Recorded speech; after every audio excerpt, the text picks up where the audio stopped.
Erlina di rumah pemilu saudara, Bawaslu Provinsi Jawa Tengah buka suara soal lonjakan atau dugaan lonjakan suara Partai Solidaritas Indonesia PSI di dua lokasi TPS di Kabupaten Sukoharjo dan Purworejo, Jawa Tengah.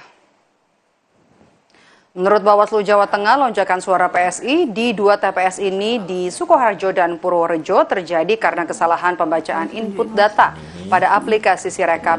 Sebelumnya, Bawaslu Jawa Tengah mendapatkan laporan dari para saksi soal adanya keberatan dan anomali dari hasil rekapitulasi data di aplikasi Sirekap yang tidak sama dengan hasil di Form C1 hasil dan Form C Plano. Setelah ditelusuri, ternyata kesalahan terjadi pada sistem Sirekap yang salah menerjemahkan data yang diunggah melalui ponsel. Dan laporan yang kami terima dan pantauan kami, memang saat ini ada dua lokasi di Purworejo dan di Sukoharjo ya, di mana suara PSI mengalami katakanlah lonjakan atau perubahan yang sangat besar. Ya. Namun setelah kami telusuri memang suara yang besar itu diperoleh dari hasil perhitungan aplikasi Sirekap. Ya, dari hasil penghitungan secara manual atau real count ini ternyata sesungguhnya semua terkoreksi. Jadi kalau dikatakan ini lonjakan, sesungguhnya itu hanya terjadi pada aplikasi Sirekap.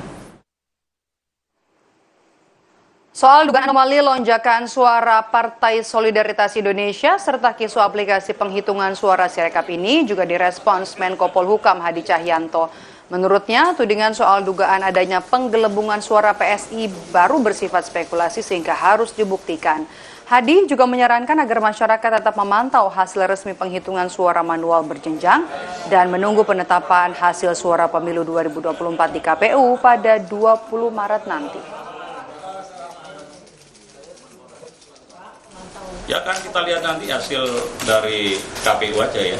Ya kan ini hanya spekulasi dulu dan berita-berita itu juga ya kita dengar. Kita lihat nanti hasilnya dari KPU. Ya. Nah itu kan harus dibuktikan kan masih diduga ya. Kita asumsi mas. Pantauan dari Kemenko Polhukam aman. Kemudian kita juga akan menunggu pengumuman tanggal 20 Maret nanti. Apabila ada permasalahan sengketa pemilu, ya disalurkan melalui Bawaslu dan MK. Informasi